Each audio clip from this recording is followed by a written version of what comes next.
ಈಗ ಇವರು ಹಿರೇಮಠ ಸಂಸ್ಥಾನ ಭಾಲ್ಕಿ ಅವರಿಗೆ ಈ ಒಂದು ನುಡಿ ನಮನ ಕಾರ್ಯಕ್ರಮಕ್ಕೆ ಸ್ವಾಗತವನ್ನ ಕೋರ್ತೇನೆ.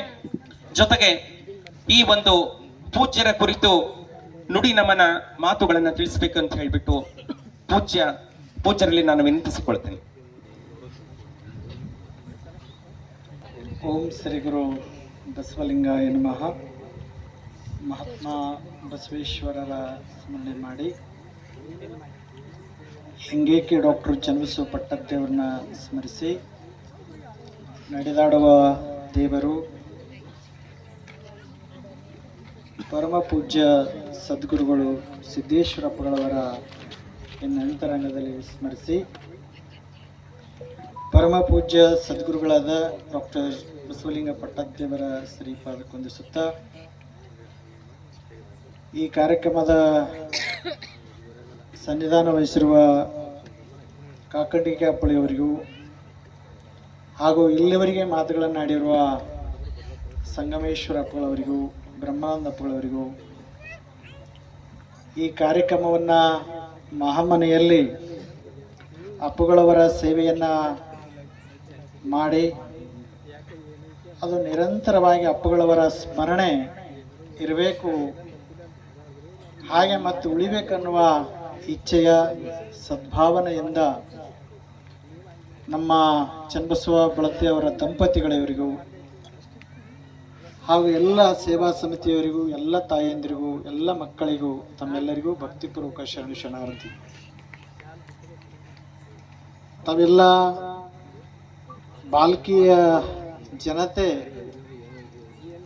ಅಪ್ಪುಗಳು ಪ್ರವಚನ ಭಾಳ ಸಾರಿ ಕೇಳಿದಿರಿ. ಬಹುತೇಕ ಹೈಯೆಸ್ಟು ಎಲ್ಲ ಕಡೆಗಿಂತ ಪ್ರವಚನ ಆಗಿದ್ದಿಲ್ಲದಿದ್ರೆ ಅದು ಬಾಲ್ಕಿ ಒಳಗೆ ಅನ್ನೋದು ಬಹಳ ಖುಷಿ ಮತ್ತು ಸಂತೋಷ. ಅದು ಬಾಲ್ಕಿಗೆ ಆಗ್ಯದ ಹೆಚ್ಚು. ನಾವು ಬರೋಕ್ಕಿಂತ ಮೊದಲು ಒಂದು ಸಾರಿ ಆಗ್ಯದಂತ. ಅದು ಇನ್ನು ಮಠದಾಗಿದ್ದಾರಂತ ಹೇಳ್ತಾರೆ ಅಪ್ಪರು. ಅವಾಗ ಪ್ರಥಮ ಅಂದ್ರೆ ಅವಾಗ ಮಲ್ಲಿಕಾರ್ಜುನ ಅಪ್ಪಗಳು ಇದ್ರು. ಮಲ್ಲಿಕಾರ್ಜುನ ಅಪ್ಪಗಳು ಇದ್ದಾಗ ಅಪ್ಪರು ಬಂದಿದ್ರಂತ. ಹಾಗಾಗಿ ಅವಾಗ ಬಂದಿದ್ರು. ಆಮೇಲೆ ಚನ್ನಬಸವ ಪಟ್ಟದೇವ್ರು ಇದ್ದಾಗನೇ 2-3 ಸಾರಿ ಬಂದಾಗ, ದೊಡ್ಡಪ್ಪರು ಇದ್ದಾಗೆ 3 ಸಾರಿ ಬಂದಾರ ಅವ್ರು. ಈಗೇನು ಅಪ್ಪವ್ರ ಗದಿಗೆ ಅದಲ್ಲ, ಆ ಗದಿಗೇನು ಹೊಟ್ಟದ ನೋಡ್ರಿ, ಅದ್ರ ಮ್ಯಾಗ ಕುಂತ ಒಂದ್ಸಾರಿ ಪ್ರವಚನ ಮಾಡ್ಯಾರಂತ ಅಪ್ಪವ್ರು. ಆಗ ಜ್ವಾಳ ಇದ್ದ ಅಂತ ಹೇಳ್ತಾರೆ. ಆ ಜ್ವಾಳ ಎಲ್ಲ ತೆಗೆದು ಮೊಟ್ಟ ಮೊದಲು ಪ್ರವಚನ ಮಾಡಿದವ್ರು ಯಾರು ಆ ಜಾಗದಾಗ ಅಂದ್ರೆ ಸಿದ್ದೇಶ್ವರ ಅಪ್ಪಗಳವರೇ ಮೊಟ್ಟ ಮೊದಲಲ್ಲಿ ಪ್ರವಚನ ಮಾಡಿದ್ದು. ಹಾಗಾಗಿ ಬಹುತೇಕ ಅದು ಪುಣ್ಯಕ್ಷೇತ್ರ ಆಗ್ಬೇಕನ್ನೋದೇನು ಗೊತ್ತಿಲ್ಲ. ಮುಂದೆ ಅಪ್ಪೋರ್ದು ಲಿಂಗೈಕ್ಯ ಸಮಾಜನೂ ಅದೇ ಜಾಗದಾಗ ಆಗ್ಯದ. ಎಲ್ಲಿ ಅಪ್ಪೋರು ಎಲ್ಲಿ ದೊಡ್ಡಪ್ಪಗಳು ಪ್ರವಚನ ಮಾಡ್ಯಾರ ಮತ್ತು ಅದನ್ನು ಅಲ್ಲೇ ಅಪ್ಪೋರ್ದಾಗ್ಯದ. ಈಗ ದೊಡ್ಡ ಕ್ಷೇತ್ರನೂ ಅದೇ ಜಾಗದಾಗ್ಯದ. ಇಲ್ಲಿ ಚನ್ನಬಸವ ಆಶ್ರಮನೇ ಈಗ ದೊಡ್ಡ ಕ್ಷೇತ್ರವಾಗಿ ತಯಾರಾಯಿತು. ಹಾಗಾಗಿ ಮಹಾತ್ಮರದೊಂದು ಲೀಲೆ ಅಂತಾರ. ಏನು ಮಹಾತ್ಮರ ಲೀಲೆ ಅಂದ್ರೆ ಮತ್ತೆ ಏನಾರ ಬಂದು ಪೌಡ ಮಾಡ್ತಾರಂತಲ್ಲ. ಏನು ಅವರು ಯಾವಾಗ ಅವರು ಭೂಮಿಯಲ್ಲಿ ಸ್ಪರ್ಶ ಮಾಡ್ತಾರಲ್ಲ ಅದೇ ಲೀಲಾ. ಅವ್ರು ಹೇಳಲ್ರು, ಮಾಡಿ ಹೋಗಿರ್ತಾರೆ ಅಷ್ಟೇ. ಏನು ಅವ್ರು ಈಗ ನಮಗೆ ಅನುಭವಕ್ಕೆ ಬರ್ತಾವ, ಇದ್ದಾಗ ಬಂದಿರಲ್ಲ ಅಷ್ಟೇ. ಯಾಕಂದ್ರೆ ಅದ್ರ ಮಹತ್ವ ನಮ್ಗೆ ಗೊತ್ತಿರಲ್ಲ, ಅದಕ್ಕೆ ನಮಗೆ ಅನುಭವಕ್ಕೆ ಬಂದಿರಲ್ಲ. ಹಾಗಾಗಿ ಮಹಾತ್ಮರವ್ರು ಏನೇನು ಮಾಡ್ತಾರೆ ಅದೆಲ್ಲವೂ ಲೀಲವಾಗಿ ಇರ್ತಿತ್ತು. ಹಾಗಾಗಿ ಅಂತಹ ಶಕ್ತಿಯನ್ನ ಪಡೆದದ್ದು. ಅದಕ್ಕಾಗಿ ಅಪ್ಪುಗಳ ಹತ್ರ ಯಾರು ಸಮೀಪ ಬರ್ತಿದ್ರು ಅವರೆಲ್ಲರೂ ಶಾಂತನೇ ಇರ್ತಿದ್ರು. ಶಾಂತಿ ಯಾಕಿರ್ತಾರೆ ಹೇಳಿ?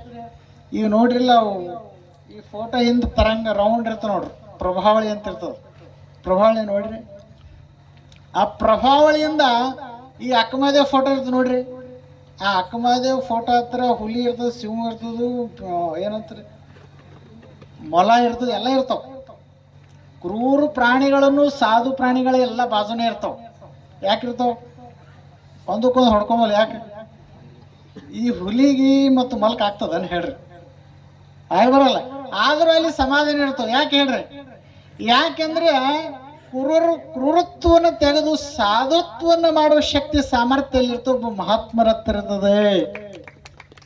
ಹಾಗಾಗಿ ಆ ಪ್ರಭಾವಳಿ ಒಳಗೆ ಯಾರು ಬರ್ತಾರಲ್ಲ ಆಟೋಮೆಟಿಕ್ಲಿ ಸಮಾಧಾನ ಆಗಿಬಿಡ್ತಾರ. ಹಾಗಾಗಿ ಅಪ್ಪುಗಳ ಹತ್ರ ಯಾರು ಸಮೀಪ ಬರ್ತಿದ್ರು ಆಟೋಮೆಟಿಕ್ ಶಾಂತ ಆಗಿಬಿಡ್ತಿದ್ರು. ಅವ್ರು ಯಾರು ಚಿರ್ತಿರ್ಲಿಲ್ಲ, ಚಿರ್ತಿದ್ರ ಹೊರ ಚಿರ್ತದ್ದು ಸೌಂಡ್ ಮಾಡ್ತಿದ್ರು, ಇಲ್ಲಿ ಬರೋಣ ತಾನೇ ಸೈಲತ್ತಿದ್ರು. ಯಾಕೆ ಸೌಂಡ್ ಆದ್ರು ಏನು ಎಲ್ಲರಿಗೆ ಹೇಳ್ಕೋತ ಕೂಡ ಆಗ್ತಿತ್ತ? ಯಾರು ಹೇಳ್ತಿದ್ದಿಲ್ಲ. ಖರೆ ಎಲ್ಲರೂ ಯಾಕೆ ಸೈಲೆಂಟ್ ಆಗ್ತಾರಂದ್ರೆ ಅಪ್ಪುಗಳ ಒಂದು ತರಂಗದ ಒಂದು ಶಕ್ತಿ ಏನು ಅವರ ಅದು ವಾತಾವರಣ ಇರ್ತದಲ್ಲ, ಆ ಏರಿಯಾದಾಗ ಬಂದ ತಕ್ಷಣ ಆಟೋಮೆಟಿಕ್ಲಿ ಶಾಂತ ಆಗಿಬಿಡ್ತದೆ.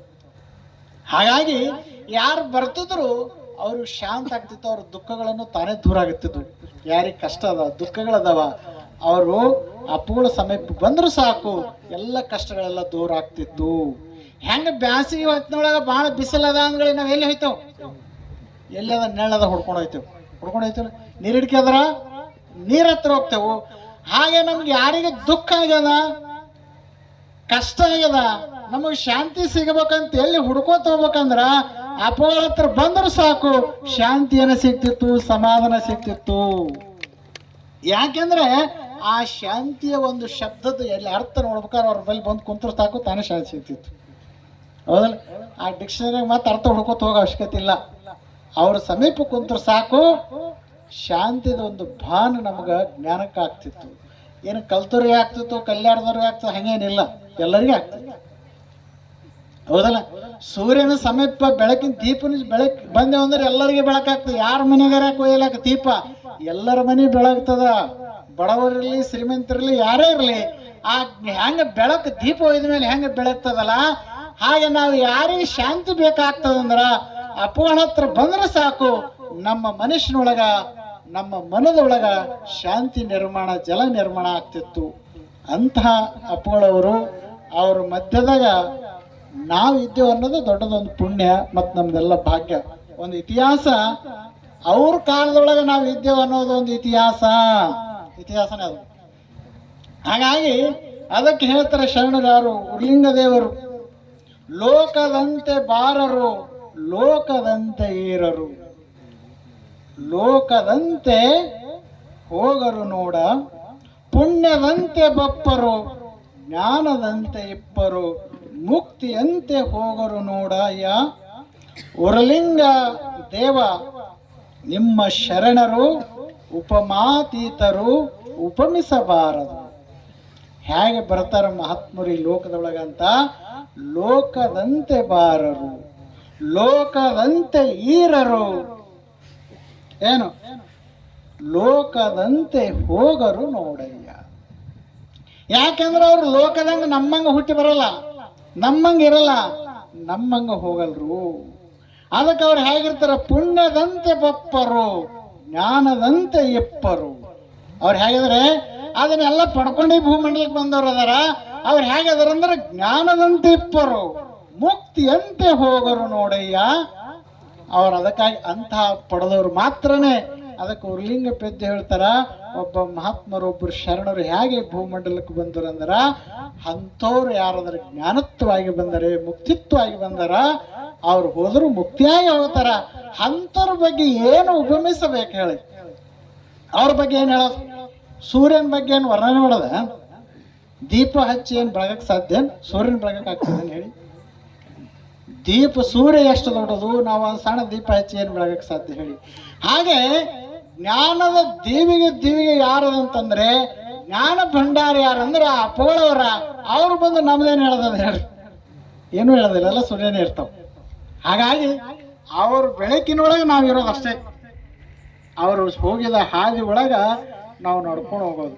ಆನೆ ಹೋದ ಹಾದಿಗೆ ನಾವು ಹೋಗೋದು. ಆನೆ ಹೋಯ್ತಂತೇಳಿ ಕಾಡಿನಾಗ ಎಲ್ಲ ದೊಡ್ಡ ಹಾದಿನೇ ಬಿದ್ದು ಹೋಗ್ಬಿಡ್ತದೆ. ಮತ್ತು ಇನ್ನೂರು ಹೋಗೋದೇನು? ಇವೆಲ್ಲ ನರಿ ಪರಿ ಆಡು ಗಿಡ ಹೋಲಕ್ಕೆ ಎಲ್ಲ ಈಜಿನೇ ಇರ್ತದೆ. ಯಾಕೆ? ಆನೆನೇ ಮಹಾದಾರನ ಹಾಕಿರ್ತದಂತ. ಹಾಗೆ ಸಂಸಾರ ಒಳಗೆ ಈ ಲೋಕದೊಳಗೆ ಹೇಗೆ ಬದುಕಬೇಕು, ಹೇಗೆ ಇರ್ಬೇಕು ಅನ್ನೋದನ್ನ ಹಾದಿ ಹಾಕಿ ಮಾರ್ಗವನ್ನು ಹಾಕಿ ಕೊಟ್ಟು ಹೋಗಿದ್ದಾರೆ. ಹೆಂಗೆ ಬದುಕಬೇಕನ್ನೋದು ಮಾರ್ಗವನ್ನು ನಮಗೆ ಮಾಡಿ ತೋರಿಸಿ ಹೋಗಿದ್ದಾರೆ. ಅಂತಹ ಅಪ್ಪುಗಳವರ ಪುಣ್ಯ ಕ್ಷೇತ್ರ ಇಲ್ಲಿ ಮಹಾಮನೆ.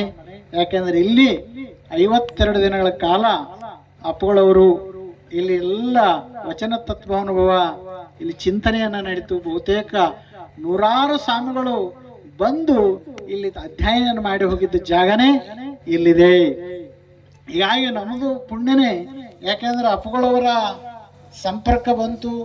ನಾವು ಹೆಚ್ಚು ನಮ್ಮ ಕರ್ನಾಟಕದ ಮಠಾಧೀಶದಲ್ಲಿ ನಾವು ಮೊಟ್ಟ ಮೊದಲ ಸಂಪರ್ಕ ಬಂದದ್ದು ಯಾರು ಅಂದ್ರೆ ಬಾಲ್ಕಿ ಅಪ್ಪವ್ರ ಬಾದ್ ಯಾರಂದ್ರೆ ಸಿದ್ದೇಶ್ವರ ಅಪ್ಪಗಳ ಮಠದಲ್ಲ ಸಂಪರ್ಕ ಬಂದು. ಎರಡನೇದ್ರ ನನಗೆ ಯಾರು ಪರಿಚಯನೇ ಇರಲಿಲ್ಲ. ಫಸ್ಟ್ ಪರಿಚಯ ಆದವ್ರೆ ಅಪ್ಪರೇ.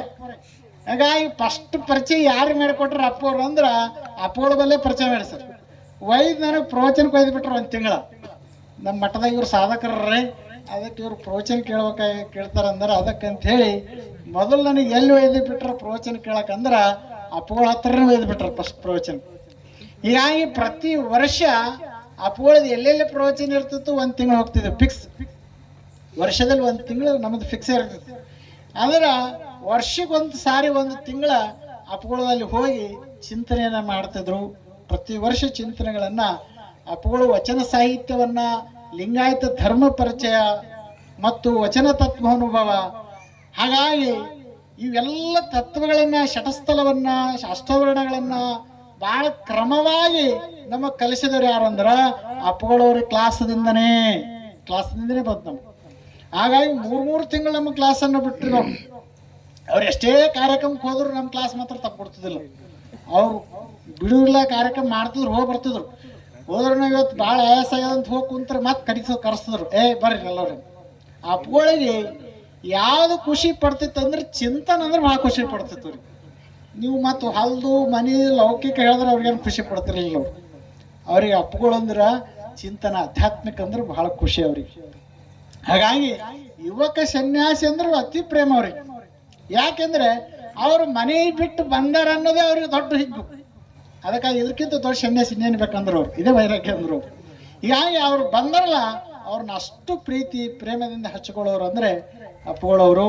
ಅಂತಹ ಅಪ್ಪಗಳವರ ಅವರು ಒಂದು ದಿನಮಾನಗಳಲ್ಲಿ ನಾವೆಲ್ಲ ಇದ್ದೆವು, ಅವ್ರ ಮಾತುಗಳು ಕೇಳಿದೆವು, ಅವ್ರಲ್ಲಿಂದ ಪಾಠ ಕೇಳಿದೆವು ಅನ್ನೋದೇ ನಮ್ದೆಲ್ಲ ಪುಣ್ಯ ಭಾಗ್ಯ.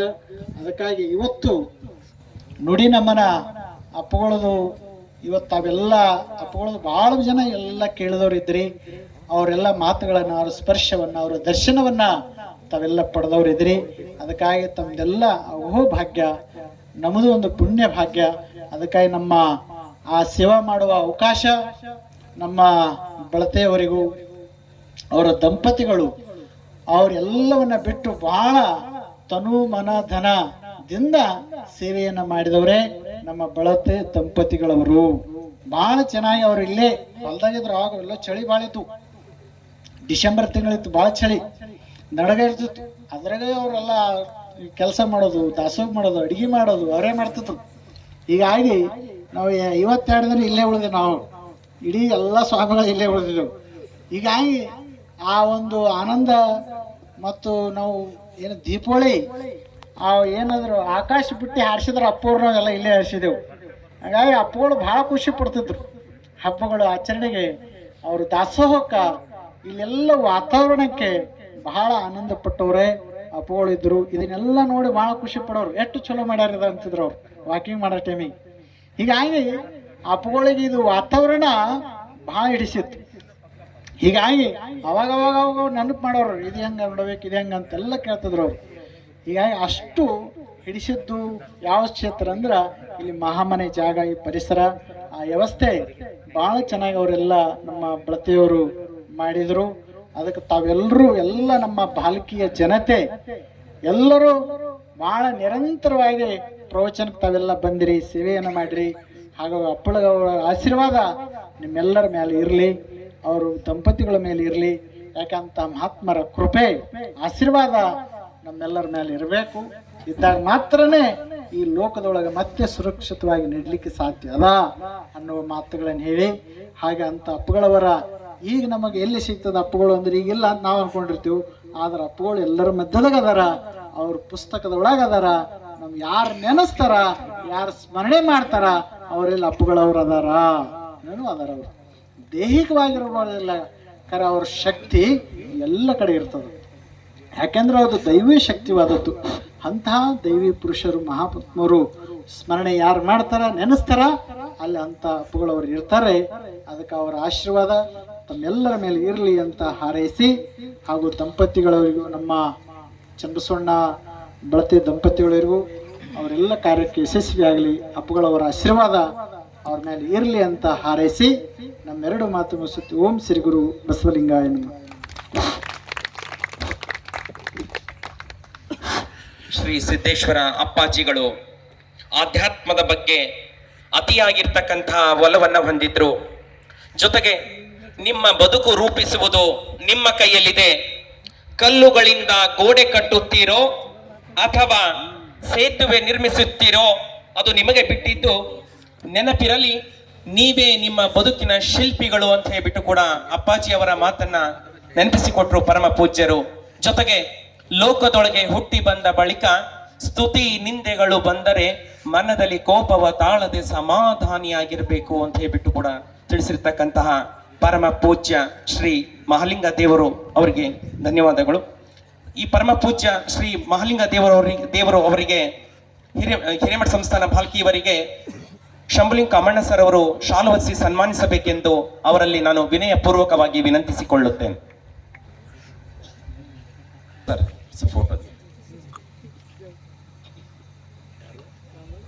ಶಂಭುಲಿಂಗ ಕಾಮಣ್ಣ ಸರ್ ಅವರು ಪರಮ ಪೂಜ್ಯ ಶ್ರೀ ಮಹಾಲಿಂಗ ದೇವರವರಿಗೆ ಶಾಲು ಹೊದಿಸಿ ಸನ್ಮಾನಿಸುತ್ತಿದ್ದಾರೆ.